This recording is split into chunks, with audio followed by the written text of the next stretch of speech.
Okay, today I wanted to talk about The Raid. The Raid is a movie, I think it's like an Indonesian film actually made by a Welsh man. Basically, it is about a group of kind of like, they're almost like SWAT team, but basically there's a police unit that's going into a giant housing block to arrest a bunch of criminals. And the housing block is a holding place, and basically a bunch of criminals rent to live there.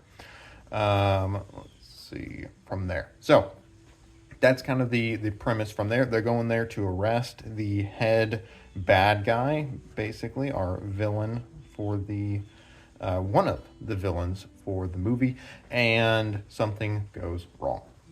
So this is the premise that we're working off of. There's this giant housing block, and I don't feel like I did it really justice. It's more of a kind of like this. Think of it like this. It's this giant, enormous concrete building with all these windows and everything. You kind of get the magnitude of the size, where it's basically kind of sold as a maze-like place. So this is the place the police are going to be going into.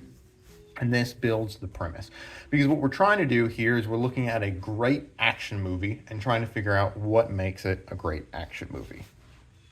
You know, what makes a great action movie? How does it do it? And kind of what we talked about a few parts and a few other movies. We've talked about John Wick. We've talked about The Killer, which is not quite an action movie, but kind of on there. We talked about The Equalizer. I feel like we talked about another one. Either way, we talked about these so far, and so we'll add The Raid to it. So kind of what you want to think about as far as action movies is you want to think about what I like to call the emotional charge. And essentially what it is it's trying to answer the question of why do I care who wins? Who wins the fight? So when you're doing an action movie, you're going to have a one-on-one fight, or 1-on-7, or 1-on-a-million fight, gunfight, sword fight. Any type of these action movies are going to kind of focus on different ones, and sometimes do all of them. Kind of go cycle through them all. But the question is, the most important thing is, why does the audience care? And this is what we're going to talk about, is that you may think that action movies is just action, but that's just what makes them boring action movie. You have to care about it. Even if it's cool fight scenes and stuff, you have to care about the characters and care about the movie in order to actually get in there. So what we're going to do is kind of talk about it and kind of just take the whole story, or the beginning, probably the beginning, we'll see how far we get, beginning part of the story, and go from there. So we're introduced to a gentleman named Rama, and he is fighting and training at this like home gym sort of setup. And from this is indicating that he is good. He's a fighter. He works hard. And he's dedicated. Because he's up really early in the morning. He's a good fighter. He works hard. He's dedicated. So this is what it does. This is how you introduce your character. All right, introduction. And then we go and we meet wife. Wife equals pregnant. So what this is going to do is this will endear Rama to the audience. It's going to endear Rama to the audience. And so what this means is, again, you're introducing a character. You need to have a character that you like. This gives us something to want to come home to. This is kind of like your emotional anchor. This is the reason why you want to live. Why you want to live and why we want him to live. So that's kind of scene one. We're introducing that. Scene two jumps forward, and we are inside of an armored car, basically. So we're in the back of it. You can kind of see there's an armored car, and they do that one. This one, they kind of one in the military, and all the guys are sitting here with all their stuff, and they don't really look like that, but they almost all of them look exactly like that. So it's like this times like 8 on this side, and we'll say times 8 on this side, and then it goes all the way down the row, and then in the back you have Sergeant Man, and he's making a speech basically, and they all have their guns, which look exactly like that. 1-to-1 likeness. All right, so we got this. All right, so this is we're in the back of an armored car. And the main character, or not the main character, the sergeant is now giving a speech, and he is introducing the audience. and the characters to what their mission is. This is what we get, kind of the mission briefing. And so what we get is a mission briefing talking about we're after this guy named Tama, who is a ruthless warlord without ruffles. And he owns and runs this basically giant concrete fortress tenement block, which he rents out to criminals. And this tenement block is known as a place that you can stay if you are a criminal. So it's basically a giant warlord who's running this place with an army, a quasi-army of tenants, to defend. It's basically impervious from assault because it's so dangerous, because there's so many dangerous criminals there. It's just a really, really sketchy place to be. But you can rent a room if you're a criminal there and everything like that, and you can live there. This is kind of how it's sold. It's kind of sold as a hive or a nest of criminals run by this guy who's very brutal. So we're introduced to him that he's very brutal, and then we get a scene of him going behind and killing some guys with a revolver. He kills a bunch of guys, point blank execution with a revolver, and then it kind of goes, he runs out of bullets, and so then he switches not to reloading a gun, but he switches to a hammer, which again, what we're demonstrating here is that he's brutal, he doesn't mind to get his hands dirty, and he's just executing all 6 of these guys, basically. So it's pretty brutal stuff. So you can introduce, okay, so he's a bad guy. So what have we done so far? Just to recap, we're like 5-10 minutes in, hereabouts. What we've got a main character. We like him. Why do we like him? Pregnant wife, hard worker, good guy. There we go. We got a bad guy. Why don't we like him? Well, he murders people with a hammer, and it's really bloody. And this is the situation. All right, and then we understand that we're going to be going into this place, this tenement block, where the bad guy lives with the good guy and the rest of his team. So, okay, so we're setting this up. You're priming action. Again, your audience understands there is conflict coming, basically, because what we've got here is we've got a troop of good guys who are going to a giant house of bad guys. So the audience, of course, is putting 2 and 2 together. And what they understand is that there is going to be conflict. So the time period before the conflict, this is our tension. And what you're going to do as a writer and everything you want to do is you want to really stretch out and kind of use this tension to build interest into the story. Because the farther into the story the audience can go where nothing happens, the more this is kind of, you're building them into this investment. And it also builds up, imagine if you're, building up tension, and it just gets tighter and tighter, and the coils get tighter and tighter and tighter. The pressure gets more and more and more and more and more and more and more and more and more and more until finally then it explodes. If you're thinking of you're shaking up a soda or something and you're waiting for it to explode, you almost want it to go, if you're trying to draw out the tension, you almost want to go just far enough to where the audience and the person watching is like, oh my gosh, it cannot possibly go any farther. And then go a little bit farther than that, and then kabam! And it has this building effect where you're kind of getting up and just the tension's rising and rising and rising and rising and rising. This is something that Quentin Tarantino is really good at, is the tension just continually builds, seemingly forever, and then release. And you're just like, holy cow, that was just insane. But so this is what we're going to be living at, this tension. But we need to build this tension up. So we've kind of set it up for this tension to exist. So we want the good guys to live, and we want the bad guys to get caught. And again, so what they're doing is then they arrive there, and then they start invading, they start arresting people, and it's kind of pretty standard stuff. Because what they're doing is they're going basically room to room from this tenement block. They're kind of going from here, they're just going from room, and they have these little here, and they're going room to room, just basically arresting people. Because again, these people are all criminals here, and they're all up to no goodwill. Up to nothing. So from there. So they're basically just going from one room to the other, arresting people and kind of locking them up. And it's all going pretty straightforward. It's a pretty good deal.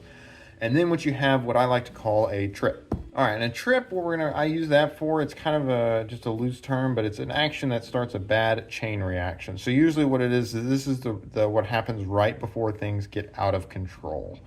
Because we're living in this tension aspect. So we're living in this constant tension. So as they're going from place to place to place, they're moving very quietly, There's no one, no alarms, basically. No one knows that they're there. They're just kind of moving from place to place. It's all very, methodical, and it's easy. Honestly, that's what it is. It's easy. And of course, we all know with easy, it's too easy. ... And so what you have here is you have this tension building because you're waiting for this conflict. We're waiting for this conflict to happen. And this is then fueling all this methodical. Imagine if it goes, listen, we're going to watch about 10 minutes of guys going from room to room and quietly arresting people and nothing happens. That's really boring. That's a really boring aspect. But if you have it with this setup where the good guys and the bad guys and we're going in there, and then this tension just building. Stuff's going well. Too well. Too easy. Everything's too easy. And then what you have is the lieutenant, who we'll see more of. Old Loot. He ends up shooting at a kid. There's a kid who's in the tenement square who sees them and then runs away, and the lieutenant shoots him and kills him. And this is the thing where you understand what's like, okay, well, it's kind of understandable because the kid could have alarmed something, but it's just this idea of they weren't trying, they're supposed to be the good guys. So you have this tension as well. They're supposed to be the good guys. So that's what's one thing that's going on. But then they shoot and kill a kid. You shouldn't murder kids. I think that's generally seen. But what the audience feels is they're like, oh no. Because this is what the main character, Rama, is feeling. This is kind of like, uh-oh, we've crossed a line. There's a line. You were over here, now you're here. And what we have this idea is like, uh-oh, something happened. This is the something bad is about to happen, because again, we're building this tension. We're working up to this tension aspect. So something bad is going to happen, but we don't know what, which only adds more to the tension, which is good. It's just going up and up and up and up and up. And then they kill the kid, and then it just starts going straight up, the tension. It's no longer this angle, slow building, like, oh my gosh, what's going to happen? And then the kid's friend goes and seemingly pushes a button. But then nothing happens. But then it turns out that Tama is now watching the warlord guy. He's watching everything that's happening from his kind of headquarters, basically, place, and it realized that this has set off the alarm. And now he's sending out a notification. He sends out over the PA system an alarm, an alert, saying, hey, everybody, there's unwanted guests here. Free room and board for anyone who kills them. And so again, what you're building up towards is this tension. This is what the reason why the good guys have to be secret is because they're outnumbered. There's like thousands, potentially thousands, hundreds of or thousands of people in this apartment complex, and there's 20 of them, which is a decent number, but not hundreds of thousands. So they're outnumbered and everything like that. We're building this tension. We have this ominous sign that seems to lead up to it. And so what you have now is this intruder alarm that basically goes off. And so now what we have is basically there's a sequence then where all of the good guys are getting ambushed, basically. There's guys coming out of the rooms with guns. They've got AKs. It looked like Galils. I don't know. My CSGO gun knowledge is not exactly great, but they look like Galils. But they go off and they shoot all the bad guys. They shoot the car, so the armored car gets shot to pieces, basically. It is less, it's not that bulletproof. So it gets shot to pieces. They're killed. And so what you understand then is now they are trapped, basically. Because you can see the halls, everything is flooded with people. Everybody, all the people living there are pulling out guns and knives. And it's basically just, they're trapped. It's this idea that we are trapped and there's no way out. And so this is an aspect that the story does that's really well, is where you have an idea of where you make the audience choose. So what you have is you want the audience to like someone who's in a bad situation. But the problem is we don't really like people who get us into bad situations. You're going to do nothing but resent the guy who gets you into a sticky situation. The guy at the bar who picks a fight with the drunk guy, the really, really big drunk guy.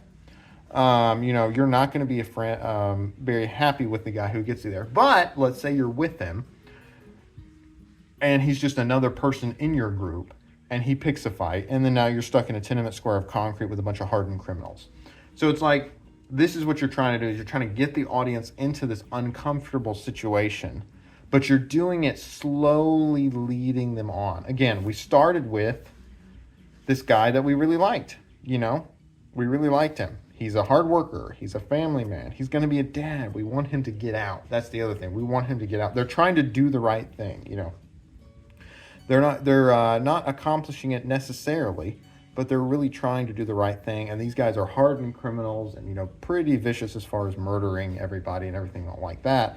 So you get this idea, okay, we're definitely with the good guys, but you want to be with the good guys while they're making the right decisions, which is why we have the lieutenant make the bad decision. He causes the trip, the chain reaction, basically, where something's getting ready to explode. You're just building this tension.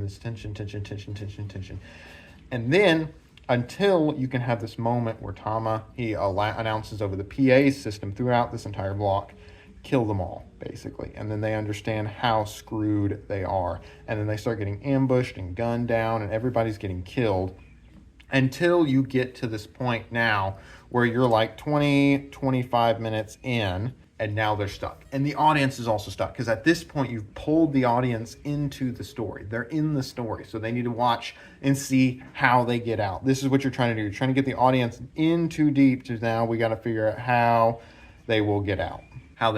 And this is kind of what you're building towards for the story. Because again, no one cares about just fights themselves. You need to have the story. This is the reason why, for boxing and stuff like that, they have all this smack talk. Basically there's a lot of talk. There's a lot of, the story behind it. Conor McGregor came from nothing. He was really poor, and now he has a suit covered in, FUs, basically. And so it's like you're building up this story. This is the redemption story, the underdog story. Again, where we're setting up, and I've talked about this in a few of the past, you have this challenge. We want to see our main characters overcome the challenge, but the challenge has to be greater than them. It has to be difficult.